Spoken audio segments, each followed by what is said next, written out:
Exec jet landing, coming in to land.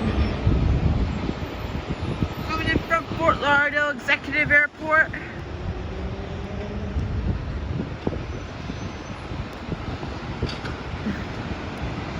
We have an Avelo right here, parked right now, holding short on the runway. We have airport ops. We have a Southwest pushing back from Terminal 1, heading to runway 28 right. We have Avelo lining up on the runway, but we'll catch you guys once this Avelo gets about to take off. Alright, peace. And also, we're trying to catch the Atlas 747 that's headed to Baltimore, which is carrying the Miami Dolphins. See you guys at 1:10. Peace.